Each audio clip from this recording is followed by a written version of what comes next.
सभी को नमस्कार। हम सरकारी में आज हम देखने जा रहे हैं इको टाइप और उससे एसोसिएटेड इकोलॉजी के कॉन्सेप्ट्स।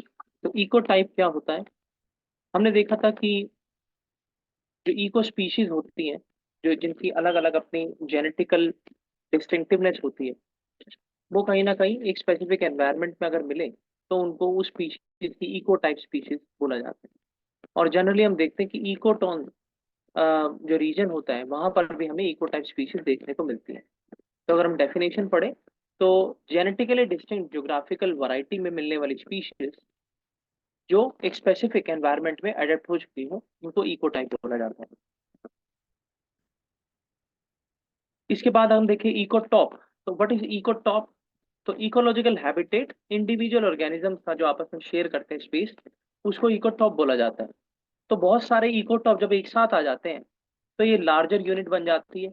और एक इको टॉप के अंदर बहुत सारे कॉन्स्टिट्यूएंट पार्ट्स भी होते हैं जिनके अंदर हम देखते हैं हमारे बायोटिक और एबायोटिक फिजिकल लैंडफॉर्म्स भी होते हैं, रॉक्स भी होती हैं जिनको जियोटॉप बोला जाता है, बायोटॉप होते हैं जिनको फ्लोरा और फोना भी बोला जाता है। तो रॉक्स ऑन सॉइल को जियोटॉप बोला जाता है, this is a new fact. And biotope हम बोलते हैं फ्लोरा फोना को। इकोफीन। इकोफीन क्या होता है? इकोफीन प्लांट्स होते हैं जो एक ही तरीके की स्पीशीज के होते हैं लेकिन अलग अलग वो दिखते हैं, अपीयरेंस उनकी अलग होती है। कैसे? किसी का साइज छोटा होगा, किसी का बड़ा होगा, किसी का जो हम बोल सकते हैं कि पोस्चर है वो डिफरेंट होगा। तो डिफरेंट डिफरेंट एनवायरमेंटल कंडीशंस की वजह से ऐसा होता है जिसमें एक ही स्पीशीज अलग अलग तरीके की अपीयरेंस दिखाती है, तो उसको हम इकोफीन बोलते हैं। ये लेकिन जेनेटिकली नहीं, हम बोल सकते हैं कि एक ही स्पीशीज के अंदर ये जो डिफरेंस है जेनेटिकली है, जेनेटिकली नहीं होते, एनवायरमेंटल कंडीशंस के इम्पैक्ट की वजह से ऐसा देखने को मिलता है। एज इफेक्ट और एज स्पीशीज। हमने कल बात की थी कि जो दो हमारे इकोसिस्टम के बीच में मिलने वाला एक ट्रांजिशन जोन होता है उसको इकोटोन बोला जाता है। और इकोटोन के अंदर जो स्पीशीज रहती है उनको एज स्पीशीज बोला जाता है। एज इफेक्ट क्या होता है फिर? तो अगर उन एज स्पीशीज की पॉपुलेशन के अंदर अगर चेंज आए, उनके हैबिटेट की बाउंड्री के अंदर अगर चेंज आए तो उसको बोला जाता है एज इफेक्ट।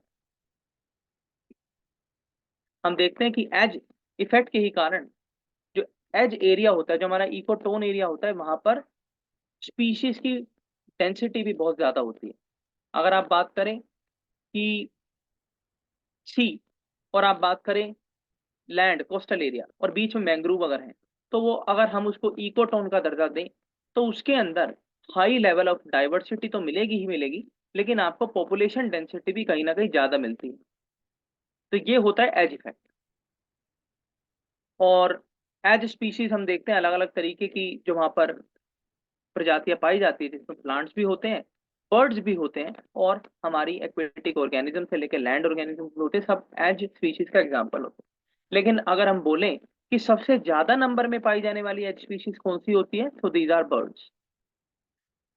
और डेंसिटी बर्ड्स की हम देख सकते हैं, यहाँ पर एक एग्जाम्पल है कि ज्यादा होती है इकोटोन में बजाय फॉरेस्ट और डिजर्ट के। तो फॉरेस्ट में पाएंगे, डिजर्ट में भी पाएंगे, लेकिन बीच का जो ग्रासलैंड रीजन है उसमें आपको ज्यादा देखने के लिए मिलती है। तो ये एज इफेक्ट की वजह से होता है, जिसके एज की जो स्पीशीज होती है वो उनकी डेंसिटी और उनकी पॉपुलेशन बढ़ जाती है। डाइवर्स इकोलॉजिकल कैरेक्टरिस्टिक्स मिलती है हमारे को, अलग अलग तरीके की बायोडाइवर्सिटीज मिलती हैं, एल्गी मिलती हैं। इसके अलावा जो हमारे को स्पीशीज मिलती हैं वो बहुत ही रिजिलियंट भी होती है। किस चीज की? डिजास्टर की, क्लाइमेट की। और एबेंडेंट ही वो पाई जाती है। तो ये एज स्पीशीज, एज इफेक्ट के कारण, और ट्रांजिशन जोन जो कि हमारा इकोटोन रीजन में हमें देखने को मिलता है। टेरेस्ट्रियल इकोसिस्टम में बर्ड्स को हम बोलते हैं एज स्पीशीज, और अलग अलग जो आपके ट्रांजिशन जोन है, ग्रास लैंड में आप किसी को बोलते हैं, मैरीन में आप किसी को। तो thank you so much, and next we will start in the next session.